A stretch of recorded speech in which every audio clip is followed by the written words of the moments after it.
Bismillahirrahmanirrahim. Assalamualaikum warahmatullahi wabarakatuh. Alhamdulillahirabbil alamin wal aqibatu lil muttaqin wala udwana illa 'alal zalimin. Asyhadu an la ilaha illallah wahdahu la syarikalah wa asyhadu anna Muhammadan abduhu wa rasuluh la nabiyya ba'dah. Pada pagi yang berbahagia ini Allah Subhanahu wa taala memudahkan kita semua untuk kembali bertemu di ma'had yang kita cintai ini. Mudah-mudahan ini adalah pertemuan yang membawa rahmat dan berkah dari Allah Subhanahu wa taala. Salawat beserta salam tidak lupa kita kirimkan buat Nabi kita tercinta Muhammad sallallahu alaihi wasallam beserta keluarga, para sahabat ridwanullah taala alaihim. Tema yang insyaallah Ustaz akan sampaikan dalam kesempatan kali ini adalah tahrimul aziyah, yaitu keharaman mengganggu atau menyakiti di dalam agama kita, agama Islam. Allah Subhanahu wa taala dalam Al-Qur'anul Karim dan Rasulullah sallallahu alaihi wasallam dalam hadis-hadis beliau yang sahih, beliau telah mengingatkan kita dari suatu perbuatan yang buruk, yaitu menyakiti. Dalam bahasa Arab disebut dengan al-aziyah, yaitu menyakiti dengan segala bentuknya, dengan segala macam ragamnya.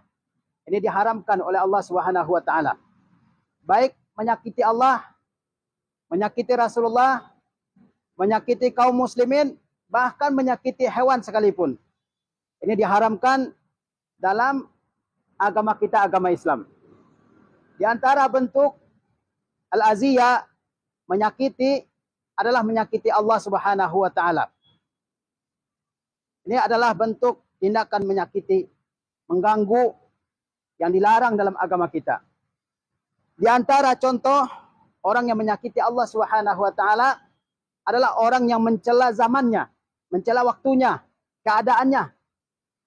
Seperti dicontohkan oleh para ulama, ada orang-orang yang ketika dia menghadapi situasi yang tidak baik dalam hidupnya, dia menghadapi hari yang tidak baik dalam hidupnya, dia mengatakan, ya khaybataz zaman, ya khaybataz zaman. Alangkah sialnya zaman ini, alangkah sialnya hari ini. Dia mengatakan hazaz zamanu ghaddar. Zaman ini penuh dengan tipuan, penuh dengan kelicikan. Atau dia mengatakan ala la'natullah 'alal yaumil ladzi ra'aituka fihi. Dia mengatakan laknat Allah atas hari yang aku bertemu denganmu pada hari tersebut. Ini adalah bentuk celaan-celaan terhadap zaman. Dan ini menyakiti Allah Subhanahu wa taala. Karena zaman adalah ciptaan Allah Subhanahu wa taala. Karena waktu adalah ciptaan Allah Subhanahu wa taala. Kalau kita menyakiti suatu ciptaan, itu berarti juga menyakiti yang menciptanya, yang menciptakannya, penciptanya. Misalnya ada sebuah rumah, kita datang ke rumah tersebut, kita nilai kekurangan-kekurangannya. Kurang ini, ya, dan sebagainya. Sementara yang punya atau yang membuatnya ada di situ, yang membuat rumah tersebut. Maka ucapan-ucapan kita itu juga mengganggu yang memiliki ataupun yang membuat rumah tersebut. Maka tidak boleh mencela zaman. Tidak boleh ya mengatakan ini zaman sial. Zaman yang penuh dengan kesulitan. Sebagaimana Allah Subhanahu wa taala berfirman dalam hadis qudsi, kata Allah, innallaha yu'zi, innallaha yaqul, sungguhnya Allah bersabda, berfirman, yu'zini ibni Adam, yu'zini ibnu Adam. Manusia menyakitiku, kata Allah Subhanahu wa taala. Apa bentuk tindakan manusia menyakiti Allah Subhanahu wa taala? Ya subud dahra. Dia mencela waktu. Wa anad dahru, dan akulah waktu itu. Maksudnya Allah menisbatkan waktu kepadanya karena waktu adalah ciptaan Allah Subhanahu wa taala. Biyadil amru, di tanganku segala urusan. Allah yang memiliki segala urusan. Uqallibul laila wan nahar. Allah yang membolak-balikkan malam dan siang. Allah Subhanahu wa taala mengatakan orang yang mencela zaman, mencela waktu, berarti mencela Allah Subhanahu wa taala. Yu'zini ibnu Adam. Anak manusia menyakitiku, kata Allah Subhanahu wa taala. Bagaimana bentuk tindakan menyakiti Allah Subhanahu wa taala? Jangan ada ketawa-tawa itu. Kata Allah Subhanahu wa taala, ya subud dahra. Memang ada yang lucu? Enggak ada yang lucu kan? Ya. Enggak ada yang lucu ketawa. Kata Allah, ya subud dahra, dia mencela waktu. Wa anad dahru, Dan akulah waktu itu. Maksudnya akulah yang menciptakan waktu. Ya. Uqallibul laila wan nahar. Aku yang membolak-balikkan malam dan siang. Jadi nggak boleh mengatakannya hari sial. Ini adalah waktu yang sial. Ya. Karena itu menyakiti Allah Subhanahu wa ta'ala. Di antara bentuk tindakan menyakiti yang dilarang dalam agama kita adalah menyakiti Rasulullah Sallallahu Alaihi Wasallam, baik dengan perkataan, dengan perbuatan. Oleh sebab itu, tidak Allah Subhanahu Wa Taala berfirman, kata Allah, Ya ayyuhallazina amanu, la takunu kallazina azau Musa, fabarra'ahu Allahu mimma qalu, wa kana 'indallahi wajiha. Wahai orang-orang yang beriman, janganlah kamu seperti orang yang menyakiti Nabi Allah Musa alaihi salam. Fabarra'ahullahu, maka Allah bebaskan dia dari apa yang mereka ucapkan.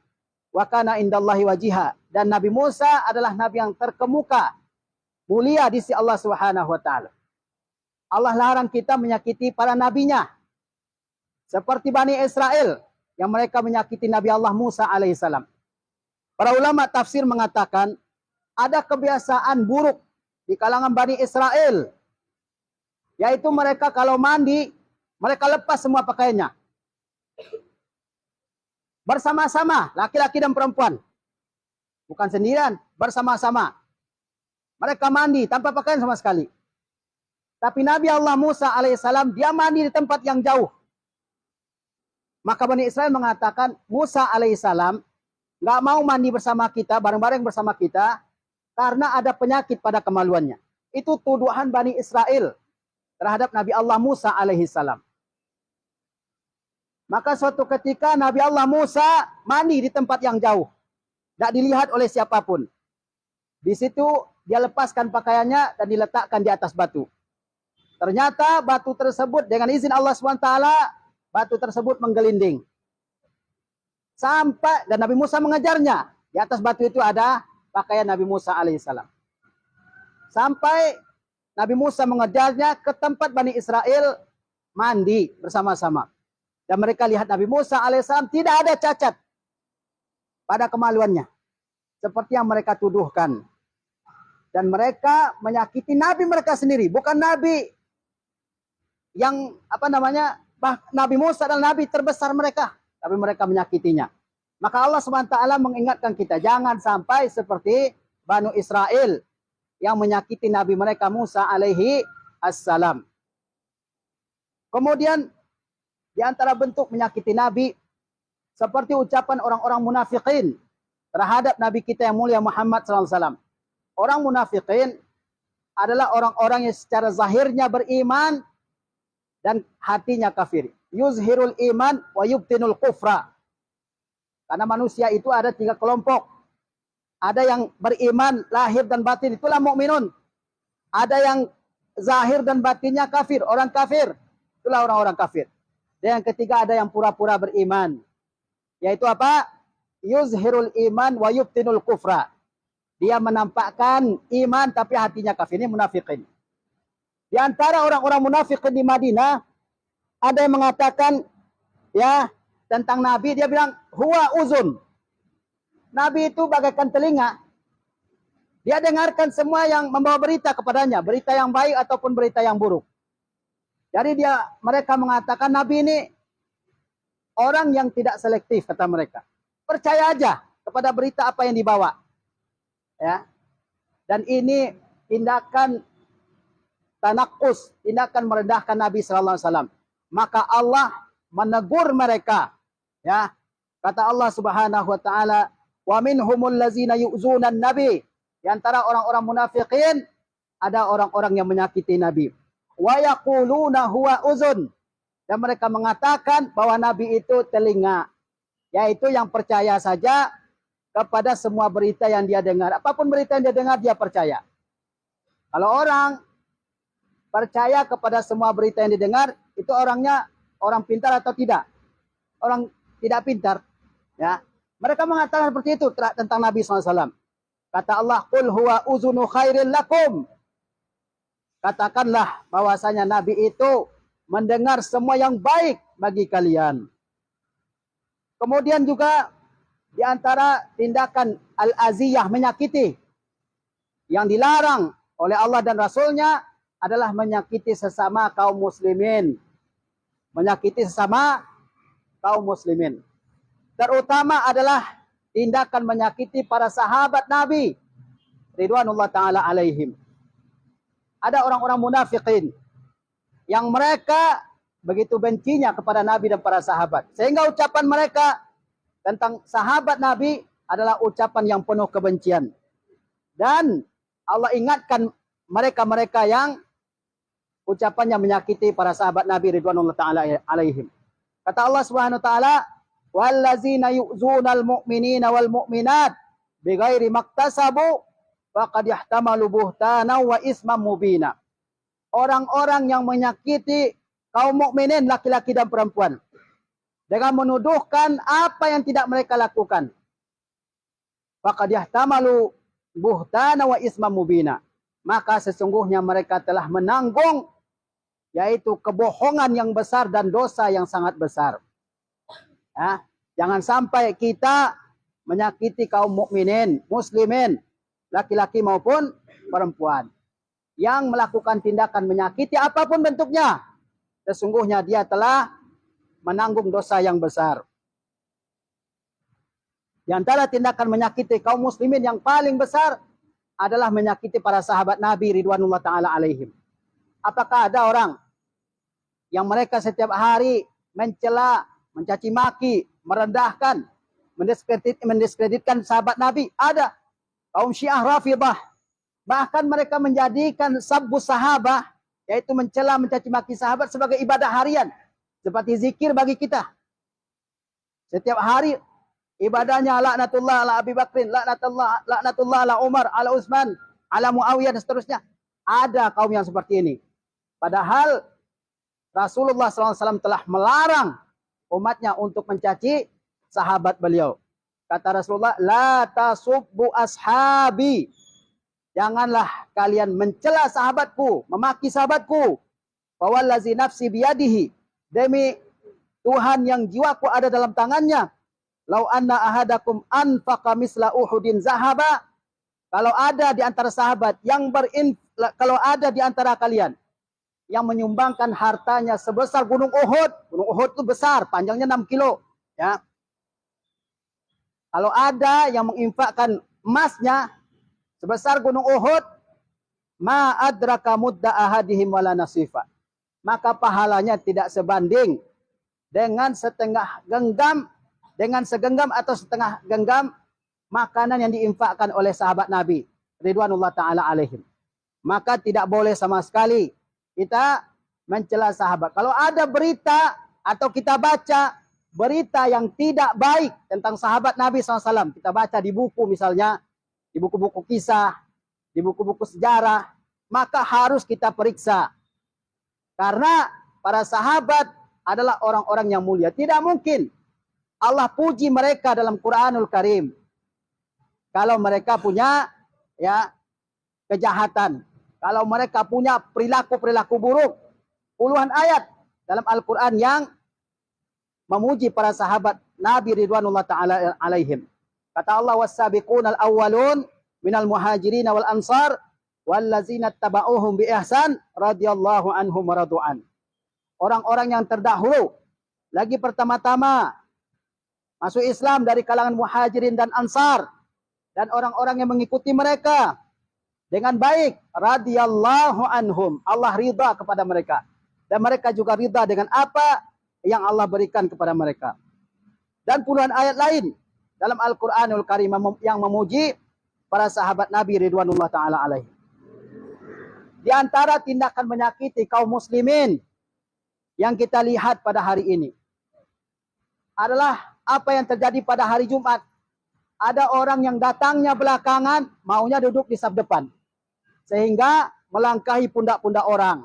Terganggu kaum muslimin yang sedang menanti salat berjamaah, salat Jumat berjamaah. Kalau mau duduk di depan, maka datang lebih awal. Jangan memaksakan sudah datang terlambat, mau duduk di depan supaya dapat keutamaan saf pertama, saf kedua dan berikutnya. Mengganggu orang. Ini pernah terjadi di zaman Rasulullah SAW. Dalam sebuah hadis dikatakan, Ja'a rajulun yatakhatta riqaban nas. Ada orang yang datang yang melangkahi pundak-pundak orang. Faqala lahun nabiyyu sallallahu alaihi wasallam. Maka Nabi bersabda kepada orang tersebut. Nabi lagi berkhutbah. Dia lihat ada orang datang dan dia melangkahi pundak-pundak orang. Supaya dia bisa duduk di depan. Kata Nabi kepada orang tersebut, Ijlis faqad azaita. Duduklah kamu. Sesungguhnya kamu telah mengganggu, menyakiti orang lain. Di antara bentuk tindakan menyakiti kaum muslimin juga adalah orang-orang yang memakan makanan yang bau, kemudian dia pergi ke masjid. Seperti bawang putih, ya, bawang merah yang tidak dimasak. Kemudian dia pergi ke masjid. Atau keringatnya benar-benar bau, ya, belum mandi 3 hari. Kemudian dia pergi ke masjid, terganggu orang kiri kanannya.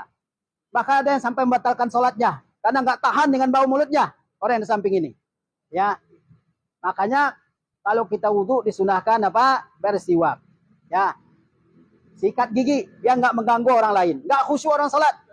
Ini tindakan menyakiti. Kata Rasulullah SAW, man akala sauman au basalan falyatazilna au liyatazil masjidana. Siapa yang memakan saum, yaitu bawang putih, au basalan atau bawang merah, ini maksudnya yang mentah, ya. Falyatazilna, hendaklah dia menjauhi kami. Au liyatazil masjidana, atau hendaklah dia jauhi masjid. Apalagi orang yang ngisap rokok yang baunya luar biasa, kemudian dia datang ke masjid. Pas ngucapin amin, yang lain rasa mau pingsan, ya. Ini mengganggu orang lain, ya. Maka tidak boleh dilakukan. Di antara tindakan menyakiti kaum muslimin juga adalah menyakiti hati tetangga. Kita hidup di tempat yang ada tetangga di sekeliling kita, kiri kanan, depan belakang. Nggak boleh nyakiti tetangga. Nyetel musik, ya, musiknya haram, terus disetel, ya, dengan suara yang kencang. Anak tetangga saking nggak peduli, setel terus sampai jam 12 malam, ya. Ada yang ngintip rumah tetangganya, ya, ini nggak boleh. Ada yang sering melihat ke pintu tetangganya terbuka, dia lihat ada apa. Ada yang curi barang tetangganya, ada yang lempar sampah di depan rumah tetangganya. Ini semua tindakan menyakiti, nggak boleh sama sekali. Kata Rasulullah SAW, man kana yu'minu billahi wal yaumil akhir fala yu'zi jarahu. Siapa yang beriman kepada Allah dan hari akhir, jangan sesekali dia menyakiti tetangganya. Di antara tindakan menyakiti kaum muslimin juga ada orang walimah, pesta, dia bikin makanan untuk sejumlah orang, 100 orang, 200 orang, orang yang nggak diundang datang. Ini namanya tufaili, ya. Dia nggak diundang, datang makan, ya. Ini menyakiti orang. Sehingga yang punya hajat, dia kesusahan. Dia malu sama tamu-tamunya yang nggak dapat makanan. Ini tidak boleh sama sekali. Di antara tindakan menyakiti kaum muslimin juga, apabila kita bertiga, ya, jangan yang dua berbisik-bisik. Ini yang akhwat sering terjadi. Ada bertiga, yang 2 orang berbisik-bisik. Tentu yang ketiga merasa apa? Merasa sedih, merasa dia yang dibicarakan dalam bisik-bisik tersebut. Ini tidak boleh sama sekali. Kecuali kalau sudah banyak orang, kemudian kita berbisik berdua orang, itu kan yang lain tidak merasa. Tapi kalau kita bertiga, yang 2 berbisik-bisik, yang lain akan terasa apa? Terasa, ya, tersakiti. Karena itu kata Rasulullah SAW, iza kuntum salasatan, kalau kalian ada 3 orang, fala yatanajasnan duna salis, maka jangan 2 orang berbisik tanpa mengajak yang ketiga. Illa biiznihi, kecuali dia izinkan. Mungkin yang 2 ini ada hal rahasia yang dia ingin bicarakan, ya, berarti minta izin dulu kepada yang ketiga. Fa inna zalika yusinu. Rasulullah terangkan kenapa nggak boleh. Karena itu membuat sedih orang tersebut. Ini, ya, adabun min adabit ta'amul. Di antara adab berinteraksi sama orang. Kita bertiga, jangan yang 2 bisik-bisik, ya. Sementara yang ketiga nggak diajak, dia ada di situ. Ini tidak boleh karena menyakiti hatinya. Di antara tindakan menyakiti kaum muslimin juga adalah duduk-duduk di kuburan, ya. Kemudian ya menjadikan kuburan sebagai tempat main, lapangan main. Kemudian juga ya berjalan di kuburan dengan memakai sandal atau sepatu. Ini nggak boleh. Kecuali tempat tersebut penuh dengan duri atau penuh lumpur, atau kita khawatir kaki tertusuk beling, kaca dan sebagainya, maka dibolehkan. Nggak boleh, ya, karena kehormatan orang muslim yang meninggal dunia sama dengan kehormatan orang muslim yang masih hidup. Apalagi sampai ya memindahkan kuburannya ya untuk kepentingan dia sendiri. Kata Rasulullah, kasru azmil mayyiti kakasrihi hayat. Mematahkan tulang yang sudah jadi jenazah itu sama dengan mematahkan tulang orang yang masih hidup. Ya. Di antara tindakan menyakiti juga adalah menyakiti hewan. Ini tidak dibolehkan. Ya. Suatu ketika Rasulullah SAW masuk ke sebuah kebun atau kebun kurma kaum Ansar. Lalu di situ ada onta. Dan onta ini merintih. Berbicara kepada Rasulullah SAW. Ini mukjizat Rasulullah SAW. Ya. Onta berbicara kepada Rasulullah SAW. Dia mengeluhkan. Dia dipekerjakan dengan berat. Kemudian makanannya tidak ya dipenuhi. Maka dia lapor. Onta ini lapor kepada Rasulullah SAW. Maka Rasulullah panggil pemilik onta ini. Kata Rasulullah, ya, Sallallahu alaihi wasallam, man sahibu al-jamal, siapa yang punya onta ini? Faja'a fatan minal ansar. Lalu datang seorang pemuda dari Ansar. Faqala huwa li ya Rasulullah. Sahabat Ansar tersebut mengatakan, onta tersebut milikku wahai Rasulullah. Kata Rasulullah, ama tattaqillaha fi hazihil bahimah allati mallakahallahu. Kenapa kamu tidak bertakwa kepada Allah terkait dengan binatang ini? Yang Allah sudah berikan kamu kekuasaan untuk menguasainya. Onta besar, kita kecil. Tapi Allah berikan kita kuasa untuk menguasai onta yang besar. Kata Rasulullah, innahu syaka ilayya annaka tuji'uhu wa tud'ibuhu. Onta itu, kata Rasulullah, telah mengadukan kepada saya bahwa kamu membuat dia lapar dan membebaninya di luar kemampuannya. Nah, maka tidak boleh. Kalau ada yang pelihara hewan, ya harus rawat hewannya. Ya dikasih makan. Kalau sakit diobati. Kalau dia musim kawin dicarikan pasangannya dan sebagainya. Dalam perjalanan Rasulullah SAW melihat sahabat yang mengganggu seekor induk burung dengan mengambil kedua ekor anak burung tersebut. Maka Rasulullah SAW mengatakan, man faja'a hazihi biwaladiha. Siapa yang mengganggu burung ini dengan mengambil anaknya? Kata Rasulullah, ruddu waladaha ilaiha. Kembalikan anaknya. Ada ayam misalnya baru menetas, ya, diganggu dengan mengambil anaknya. Ini enggak boleh. Karena membuat induknya khawatir. Sahabat pernah melakukan hal seperti itu. Dalam perjalanan mereka lihat ada burung disebut dengan hummarah, ya. Diambil anaknya. Kemudian induknya yang mengepakkan sayapnya, ya, karena anaknya diganggu. Maka Rasulullah tegur sahabat ini. Kata Rasulullah, siapa yang mengganggu burung ini dengan mengambil anaknya, kembalikan anaknya. Ya, sampai begitu. Kata Rasulullah SAW, agama kita ini adalah agama yang penuh rahmat. Kata Allah, wa ma arsalnaka illa rahmatan lil alamin. Wa ma arsalnaka illa kafatan linnasi basyira wa nazira. Ya, maka kita harus mengaplikasikan ajaran agama kita. Jangan mengganggu orang dengan perkataan, dengan lisan, dengan tindakan, dengan perbuatan.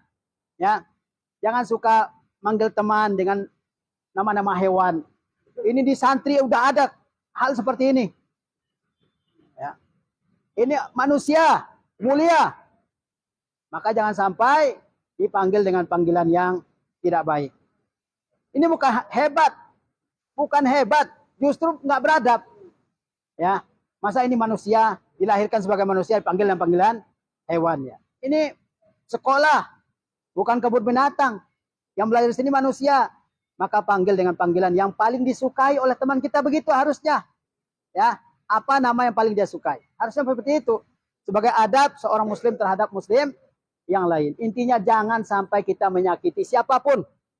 Baik menyakiti Allah, menyakiti Rasulullah, menyakiti kaum muslimin, menyakiti hewan, menyakiti lingkungan kita dengan buang sampah di sembarang tempat dan sebagainya. Barangkali ini yang bisa Ustaz sampaikan dalam kesempatan kali ini. Mudah-mudahan setiap yang disampaikan membawa manfaat. Fa inna ma qalla wa kafa khairum mimma kasura wa alha. Sedikit tapi cukup dan bermanfaat lebih baik daripada yang banyak tapi membuat kita lalai. Assalamualaikum warahmatullahi wabarakatuh.